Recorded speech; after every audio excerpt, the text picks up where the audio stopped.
Bonjour, je suis Sébastien Roignan, vous êtes bien dans F1.4, c'est l'épisode 20. J'espère que la semaine a été bonne, que vous avez bien réfléchi à votre site internet. Moi j'ai passé une semaine absolument formidable, un week-end rempli avec Benjamin Van Wong, avec un workshop de malade, avec un challenge que je lui ai proposé 4 heures sans connaître l'endroit, sans connaître les modèles, pour penser la photo, pour shooter et pour la traiter. Vous pourrez voir la vidéo dans pas longtemps, le temps de monter, j'ai plein de rush, donc il va falloir faire quelque chose de malade. Donc cette semaine, ce ne sera pas la suite du site internet, je vous prépare ça pour la semaine prochaine. Cette semaine, je vous présente ma conférence au Salon de la Photo qui s'est passée le 9 novembre à Paris. Conférence intitulée Petite histoire de mariage. Je vous propose de regarder les meilleurs moments de cette conférence, les meilleurs morceaux. Vous pourrez me dire dans les commentaires si vous avez aimé le principe, une photo, une anecdote, un concept pour de la photo. Que ce soit sur le mariage, que ce soit sur d'autres principes, genre du concert ou autre chose, ça pourra devenir un thème de F1.4. Merci à Patrick, merci à Célie et merci à Séverine qui ont filmé la conférence. Du coup, je peux vous la présenter maintenant. Merci aussi à tous ceux qui ont assisté à la conférence. N'hésitez pas à donner vos commentaires dans la suite de l'épisode. Je vous laisse regarder cette conférence.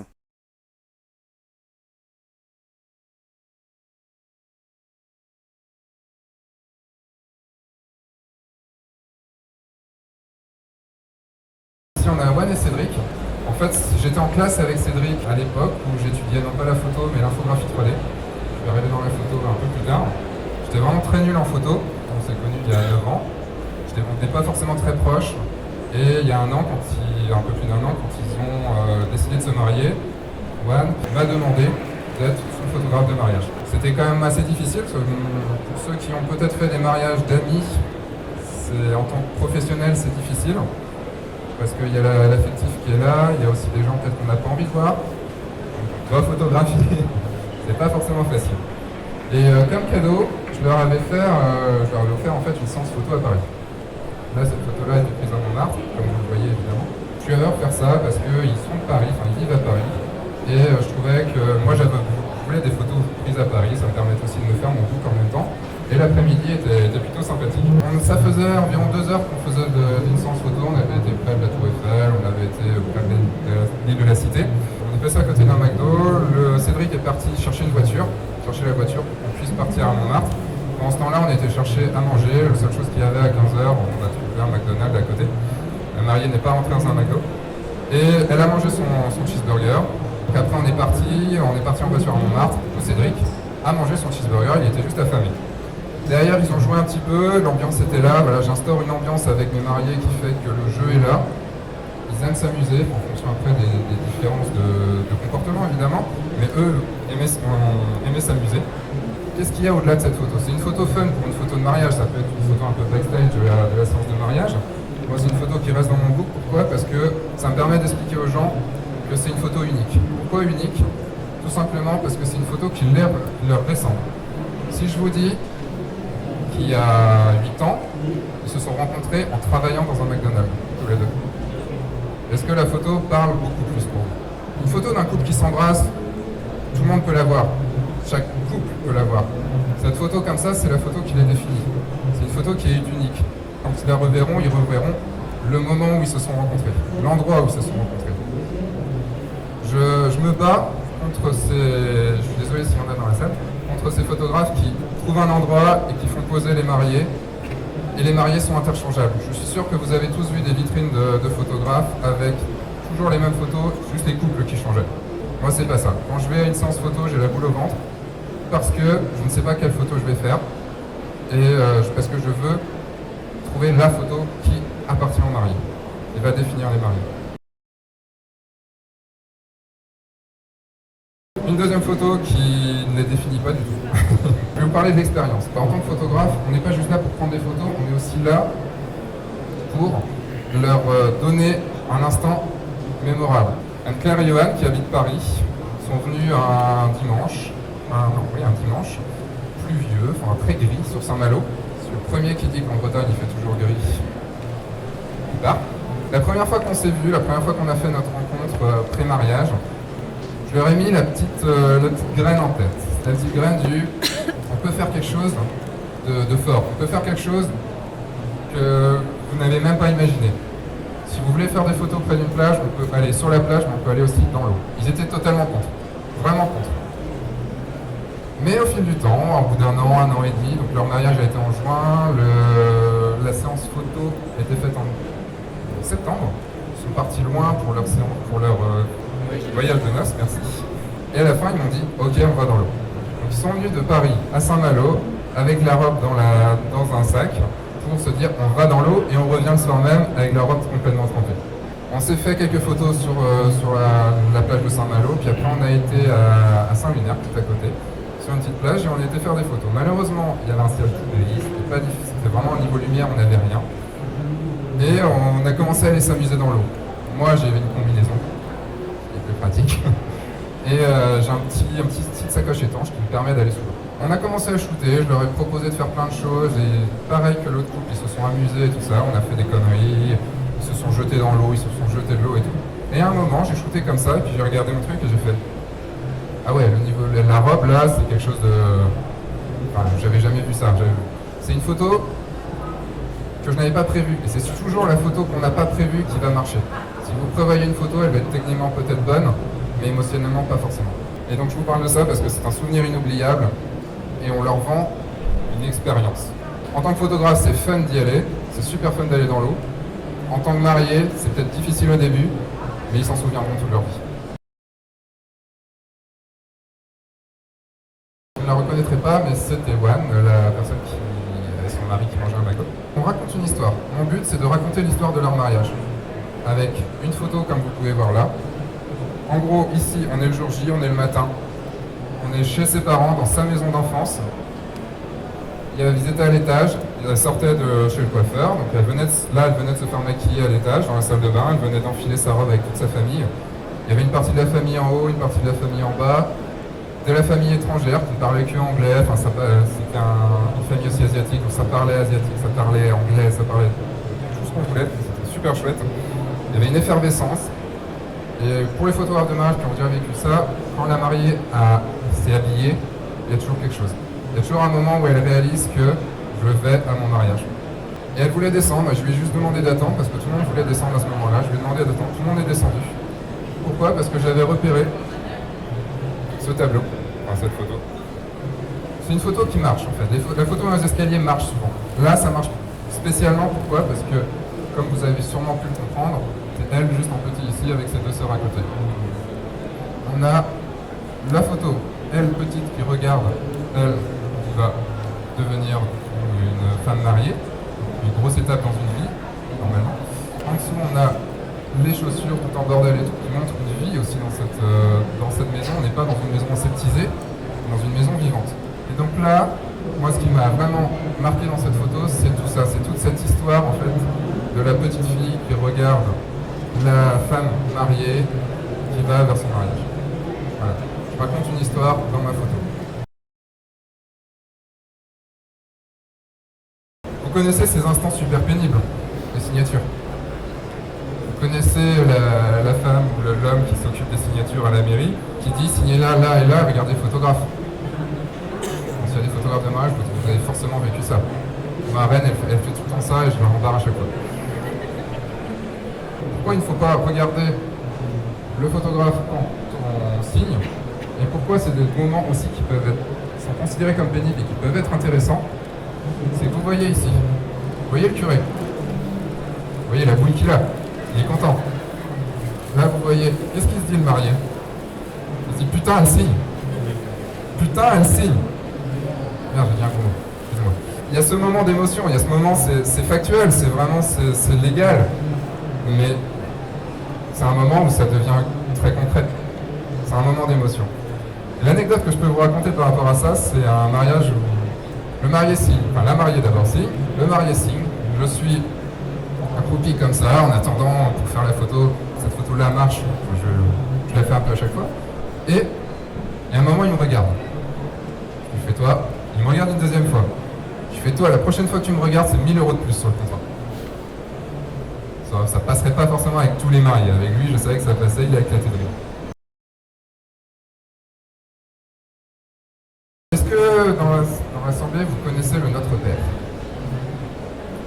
je fais pas de prosélytisme ni rien, je ne suis pas croyant du tout.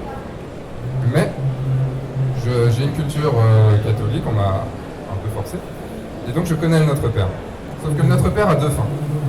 Enfin, il finit toujours par Amen, mais il y a la version courte et la version longue. Normalement, on se dit ça finit que sur la terre comme au ciel, Amen. Sauf que ça peut continuer aussi. Alors, je relis parce que je le connais plus par cœur. Ça peut continuer par et c'est à toi qu'appartient. Et là, il y a toujours un blanc. Je ne sais pas si vous avez marqué ça dans les messes, il y a toujours un blanc.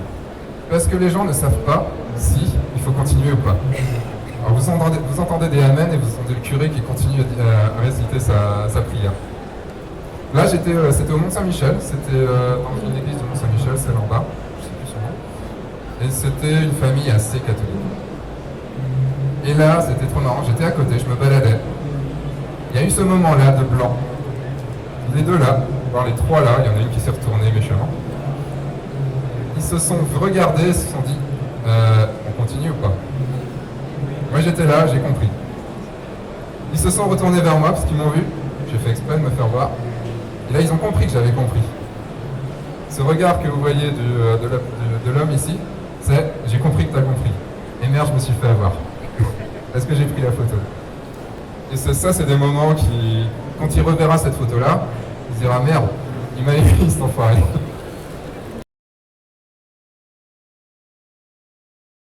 Les enfants que j'appelle la cible facile. Ici, à droite, on a le fils des mariés. À gauche, sa petite copine du moment. Bon, déjà, j'avais senti pendant les préparatifs qu'il y avait un truc qui se passait entre les deux. L'église est faite, on arrive au cocktail. Tout le monde est là, tout le monde est sur le parking un petit peu. Et là, tu vois les deux petits qui se barrent. Tranquille. Comme des petits mariés. Et pourquoi les enfants, la cible facile? Quand il y a des enfants dans un mariage, les enfants sont nature. Je pense que vous le savez, les enfants sont nature. Quand ils vous aiment pas, ils vous aiment pas. J'ai eu mon dernier mariage qui était très très beau, c'est dès que je m'approchais d'un enfant, il pleurait.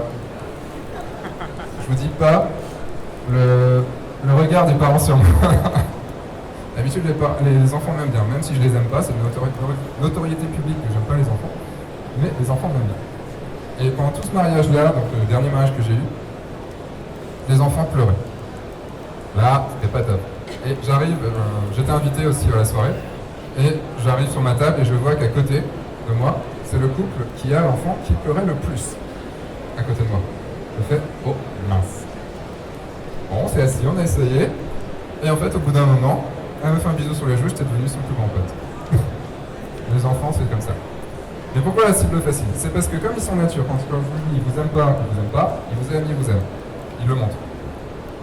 Ils jouent, ils s'en foutent des gens, ils s'en foutent des règles que nous on a en tant qu'adultes. Ils s'en foutent. Et vous pourrez avoir des photos de nature en train de jouer, en train de faire n'importe quoi, en train de faire des grimaces. Ça va vous faire des belles photos. Et même si elles sont pas forcément belles, ça va plaire aux parents. Et les parents vont se dire, on a des photos de nos enfants, c'est cool. C'est une cible facile. Ne pas en abuser quand même, mais c'est une cible facile. Je peux vous dire, j'ai préparé la façon dont j'allais le dire. Ceux qui font de la photo de mariage ici, vous connaissez ce moment-là? Le moment de la photo de groupe. Les gens sont toujours très disciplinés, sont toujours très attentifs, vont toujours arriver très vite, c'est toujours très bien, ça se fait en 2 minutes, un truc comme ça, non? Ouais. Bon, là j'ai réuni tout le monde, et je peux vous dire que là, j'entendais une mouche voler. Pourquoi? Je vais vous donner l'astuce. Pour avoir un groupe totalement discipliné devant vous, ce que vous faites, vous prenez tout d'abord une échelle. Prenez une échelle qui se met comme ça. Donc vous la posez devant. Vous commencez à monter dessus. Faites attention. Vous montez dessus. Vous continuez. Là, les gens vous regardent. Ils ne sont pas disciplinés du tout. Et à un moment, ce que vous faites, c'est que vous partez en arrière et vous tombez sur le dos. Vous vous faites très mal. Si, ça marche. Hein, je l'ai testé. Vous tombez sur le sol. En attendant que les pompiers arrivent, vous remontez sur l'échelle et vous faites la photo. Et là, vous n'avez plus un bruit. C'est testé et ça marche. Je vous promets, hein, ça arrivé il y a 20 mois. Non, là j'improvisais. Et c'est un de mes derniers cocktails, donc j'ai improvisé. Mais vu les problèmes que j'ai pu avoir après, j'ai arrêté. Ça vaut pas le coup. Surtout que j'ai galéré pour les faire sourire après. Et comme en fait ce mariage-là, je venais d'arriver, ils me connaissaient pas. La première vraie interaction qu'ils ont eue avec moi, c'est cette chute. Je peux vous dire qu'après, pour passer inaperçu à faire des photos comme ça où on surprend les gens, c'est très difficile. Mais c'est simple, non?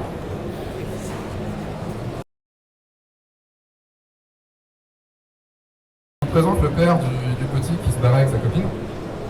Il s'appelle Stéphane. Ils sont fait lâcher en fait par leur photographe deux mois avant le mariage. C'était ma première année, ma première saison. J'avais pas un gros book, mais ils sont tombés sur moi. Ils sont tombés sur moi et mon style leur a plu, on a fait des photos et tout ça. On était donc du coup là, on était au cocktail. On était peu de temps après la petite photo que vous avez vue avec les petits. Et ils voulaient en fait beaucoup de photos de groupe, fun. Donc on a fait environ la moitié du cocktail en photo de groupe. Il y a quand même beaucoup. Je me suis beaucoup éclaté en fait. Je me suis beaucoup éclaté sur ce mariage-là parce que les gens étaient rigolos, les gens étaient fun. Et en quoi ça a changé la vie de Stéphane?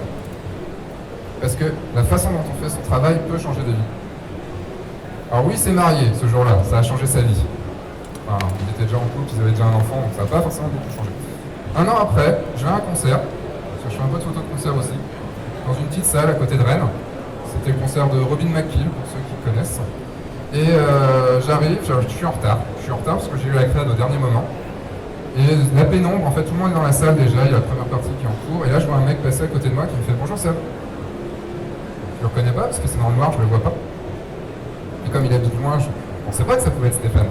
Et Stéphane était là. Il avait son appareil photo avec lui. Il s'était mis à la photo. Il avait acheté un bon appareil photo, malheureusement un Nikon. Et on n'y peut rien, hein, même Sarah Gomeyer. Hein. Et il commençait à faire des photos. Et là, il m'explique qu'en me voyant m'éclater à faire mes photos de mariage, pendant son mariage, à m'éclater, à faire mes photos, à aller avec tout le monde, à faire tout ça, ça lui avait donné envie pas d'arrêter son travail, parce qu'il travaille toujours à côté, mais de faire du mariage. Et maintenant, il est auto-entrepreneur, il fait du mariage les week-ends, mais c'est un mec qui est bon. Il essaye l'échelle?